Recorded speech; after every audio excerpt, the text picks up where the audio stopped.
आज हम एक्सप्लेन करेंगे कुंग फू पांडा 4 को।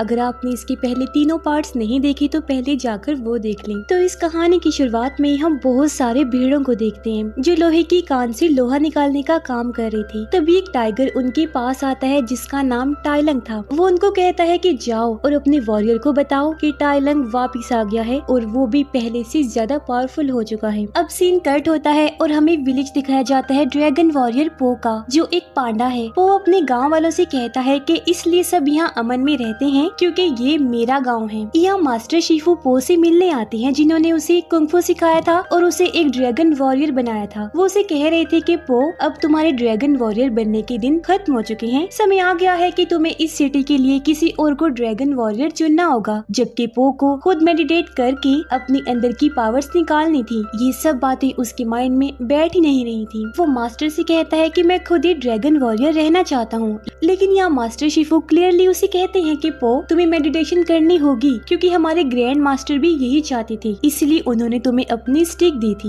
यानी कि छड़ी। मजबूरन पो को उनकी बात माननी पड़ती है और अब मास्टर शिफू शहर में एक इवेंट रखते हैं ताकि एक नए ड्रैगन वॉरियर को चूज किया जा सके। बहुत सारे कुंग-फू चैंपियंस इस इवेंट में आते हैं और अपनी स्किल्स दिखाते हैं। मास्टर शिफू पो को कह रही थी कि अब तुम इनमें से एक ड्रैगन वॉरियर चुन लो। वो उन सब लोगों के चेहरे देखता है जो यहाँ खड़े थे और उदास भी थे क्योंकि पो अब ड्रैगन वॉरियर नहीं रहा था। इन्हें देखकर पो सबको कहता है कि मैं ही नेक्स्ट ड्रैगन वॉरियर हूँ और फ्यूचर में भी मैं ही ड्रैगन वॉरियर रहूंगा। मास्टर शिफू इस बात से परेशान हो गई। वो दोबारा उसे समझाते हैं कि तुम्हारा स्पिरिचुअली में जाना बहुत जरूरी है, तुम्हें मेडिटेशन करनी चाहिए। इस बार पो उनकी बात सुनकर बैठ जाता है मेडिटेशन करने के लिए, लेकिन फिर उसे लगता है कि कोई उसके पैलेस में घुस आया है। ये एक फॉक्स थी जो उसके पैलेस में चोरी करने आई थी। वो अपने कुंग-फू स्किल्स का इस्तेमाल करता है इस फॉक्स को पकड़ने के लिए और आसानी से उसे पकड़ भी लेता है। और क्योंकि वो चोरी करने आई थी इसलिए पो उसे जेल भेज देता है। जब फॉक्स को जेल ले जाया जा रहा था उसी समय यहाँ एक भेड़ आता है जो टाइलंग का मैसेज पो तक पहुँचाने आया था कि टाइलंग वापिस आ गया है। ये सुनकर पो डर जाता है क्योंकि उसने खुद टाइलंग को मार दिया था। कैसे मुमकिन है कि वो वापिस आ गया। फॉक्स जो यहाँ से जा रही थी पो को बताती है कि तुम्हें पैरों के निशान फॉलो करने चाहिए, शायद तुम्हें इससे कुछ हिंट्स मिल जाएं। फॉक्स अब जेल में थी लेकिन पो की माइंड में उसकी बात घूम रही थी, इसलिए पो उसी लोहे की कान में जाता है जहाँ टाइलंग आया था। उसने नोटिस किया कि टाइलंग के पैर अचानक से छोटे हो गए थे और ये बात उसे और ज्यादा कंफ्यूज कर जाती है। और इस राज को जानने के लिए वो अब जेल में फॉक्स के पास आता है। फॉक्स पो से पूछती है कि कैसे पैरों के निशान इतने छोटे हो गए, तुम्हें क्या पता है, तुम मुझे कुछ बता सकते हो। फॉक्स इसी के जवाब में कहती है कि जिस इंसान को तुम टाइलंग समझ रहे हो असल में वो टाइलंग नहीं है, वो एक लिजर्ड है, एक कैमेलियन जो अपनी शक्ल किसी में भी बदल सकता है। और अब उसका प्लान है कि पूरी दुनिया को तबाह कर दे और इस जगह पर कब्जा करे। फॉक्स पो को बताती है कि मुझे पता है कि कैमेलियन कहाँ रहता है। पो उसे कहता है कि तुम मुझे कैमेलियन के बारे में बताओ। फॉक्स कहती है मुझे इससे क्या मिलेगा, मैं तो जेल में हूँ। पो समझ जाता है कि वो भी इस जेल से बाहर आना चाहती है। पो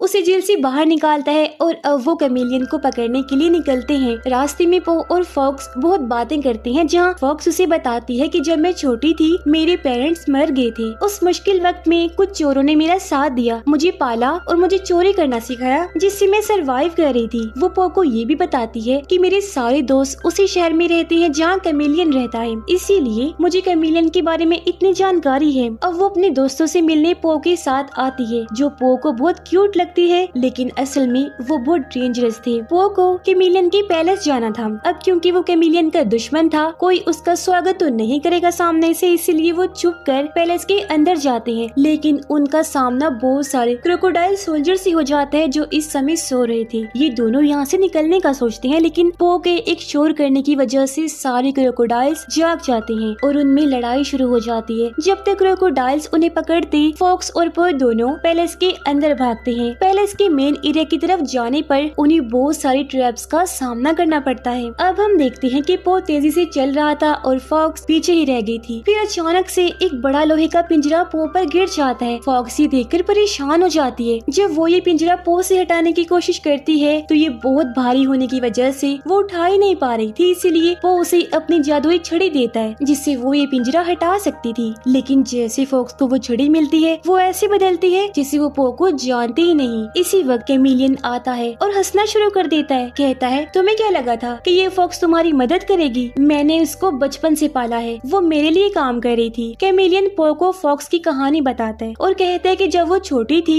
मैंने उसे देखा था, लेकिन अकेला होने के साथ साथ वो बहुत स्मार्ट और बहादुर थी, इसलिए मैंने उसे पाला और यही वजह है कि वो आज तक मेरे लिए काम करती है। जब वो मेरे काम नहीं करेगी मैं उसे छोड़ दूंगा। फॉक्स ने भी ये बातें सुन ली थी। वो यकीन नहीं कर सकती थी कि जिसको उसने इतनी इज्जत दी, उसे अपना मास्टर समझा, वो मुझे इस्तेमाल कर रहा था। लेकिन फिर वो फैसला करती है कि वो कभी भी कैमेलियन का साथ अब नहीं देगी। वो कैमेलियन से पूछता है कि तुम क्या चाहती हो, तुम मेरी छड़ी लेना क्यों चाहती हो? जवाब में कैमेलियन कहता है कि एक वक्त था जब मैं भी कुंग-फू सीखना चाहता था। मैं हर कुंग-फू मास्टर के पास गया, लेकिन किसी ने मुझे कुंग-फू नहीं सिखाया, क्योंकि सब कहते थे कि मैं बहुत छोटा और कमजोर हूँ। और इन सब चीजों की वजह से मैं इतना गुस्सा हो गया कि मैंने काला जादू सीख लिया और मेरा जादू इतना पावरफुल है कि मैं किसी की भी शक्ल ले सकता हूँ। लेकिन मैं उनके भेस में उनकी तरह ताकतवर नहीं हूँ। उनकी तरह ताकतवर बनने के लिए मुझे उनकी पावर्स की जरूरत है, इसलिए मुझे तुम्हारी छड़ी चाहिए थी। मुझे पता है कि तुम्हारी छड़ी आम नहीं है। अगर किसी की ताकतों को इससे मिलाया जाए तो ये सोल्स की दुनिया तक का रास्ता खोल देती है। इसीलिए मैं चाहता हूँ कि कुंग-फू मास्टर्स के डेड सोल्स को दुनिया में लाऊं और उनकी ताकतों से बहुत ताकतवर बनूं। ये सब सुनकर पो गुस्सा हो गया। वो पिंजरा तोड़ने की कोशिश करता है लेकिन कामयाब नहीं हो पाता। उसे इतनी मेहनत करते हुए देखकर कैमेलियन उसे कहता है कि मैंने ये पिंजरा अपने जादू से बनाया है और ये इतनी आसानी से नहीं टूटने वाला। ये सुनकर पो को गुस्सा आता है और वो केज को तोड़ने की बजाय अपने नीचे की जमीन तोड़ देता है। कैमेलियन की सोल्जर्स पो पर हमला करते हैं। पो अपने कुंग-फू स्किल से उन्हें हरा कर केज से निकल जाता है। जैसे पो केज से बाहर आता है वो फॉक्स को देखता है। फॉक्स के हाथ में पो की छड़ी थी। वो पो से कहता है मुझे माफ कर दो, मुझे तुम्हारा साथ नहीं छोड़ना चाहिए था, तुम्हारी मदद करनी चाहिए थी, तुम्हारी छड़ी कैमेलियन के पास नहीं जानी चाहिए थी। पो उसे स्टिक लेने के लिए आगे बढ़ता है, लेकिन उस वक्त वो असल फॉक्स पीछे से आ जाती है। कहती है कि नहीं पो, वो असल फॉक्स नहीं है,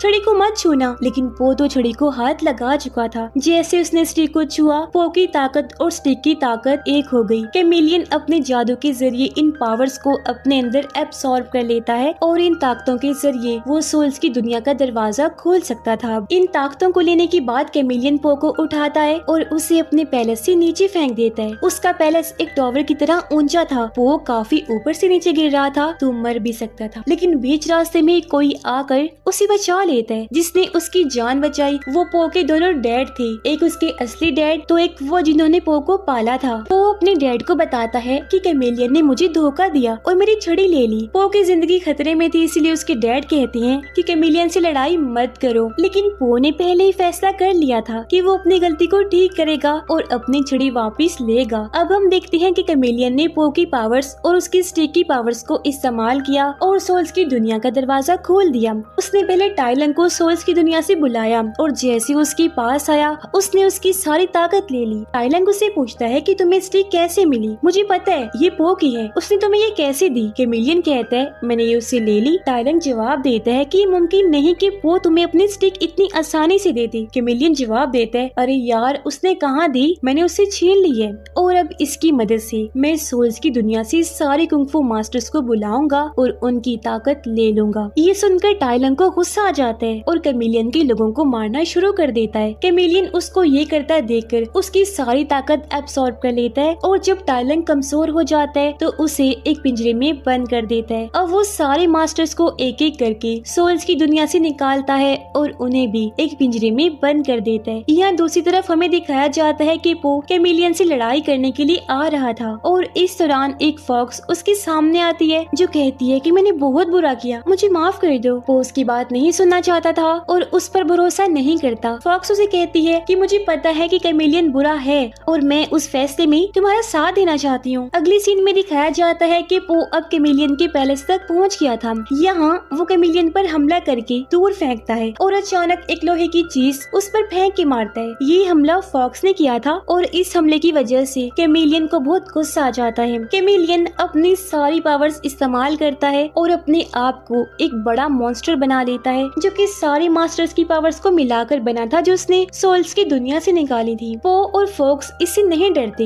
अब कैमेलियन अपने आप को एक बड़ा पांडा बना लेता है और पो उसे लड़ने लगता है, लेकिन लड़ाई करते वक्त उसकी पावर्स कम हो गई और कैमेलियन ने उसे एक पिंजरे में बंद कर दिया। फॉक्स उसे बचाने की कोशिश करती है लेकिन पो उसे कहता है कि अपनी पावर जाया मत करो, तुम भी कैमेलियन से लड़ सकती हो, और इसके लिए वो उसे अपनी छड़ी देता है। जैसे उसने छड़ी ली, फॉक्स को एक अजीब ताकत मिली और स्टिक के जरिए उसने जोर से कैमिलियन को गिरा दिया। दूसरी तरफ दिखाया जाता है कि पो भी जेल से आजाद हो गया था। उसे पिंजरे से निकलता देखकर फॉक्स उससे पूछती है कि अगर तुम खुद निकल सकते थे तो फिर मुझे अपनी छड़ी क्यों दी। पो जवाब देता है, क्योंकि मुझे पता है तुम बहुत मजबूत हो और मैं तुम्हें सिखाना चाहता था कि तुम्हें अपने ऊपर भरोसा करना चाहिए। तुमने ये बहुत जल्द सीख लिया। इस तरह कैमिलियन पो पर पीछे से हमला करता है, लेकिन पो इस हमले के लिए पहले ही तैयार था। वो इस हमले से बच जाता है और अब अपनी छड़ी घुमाते हुए कैमिलियन पर हमला करता है, जिससे वो नीचे गिर जाता है। अब पो उस पर छड़ी से वार करता है और उसकी सारी पावर्स वापस ले लेता है। सारे मास्टर्स वैसे ही बन जाते हैं जैसे पहले थे और कैमिलियन भी पहले की तरह कमजोर हो जाता है। जैसे उसने अपनी ताकत वापस पा ली, सारे कुंग-फू मास्टर्स पो के सामने अपना सर झुका देते हैं और यहाँ टाइलैंग उसे कहता है कि पहले मैं समझता था कि तुम्हारा ड्रैगन वॉरियर बनने का फैसला सही नहीं है, लेकिन अब मुझे पता चल गया है कि तुम एक अच्छे ड्रैगन वॉरियर हो। उसके बाद वो पो को बताता है कि हमें सोल्स की दुनिया में वापस जाना होगा। ये सुनकर पो उनके लिए सोल्स की दुनिया का दरवाजा खोल देता है और ये लोग अपनी दुनिया में वापस चले जाते हैं। कैमिलियन के जाने के बाद यहाँ खतरा खत्म हो जाता है और सब कुछ पहले की तरह ठीक हो जाता है। इसलिए पो फॉक्स के लिए अपने गांव वापस आता है। उसने अब फैसला कर लिया था कि वो मास्टर शिफू की सलाह पर ध्यान करेगा। उसकी जगह उसने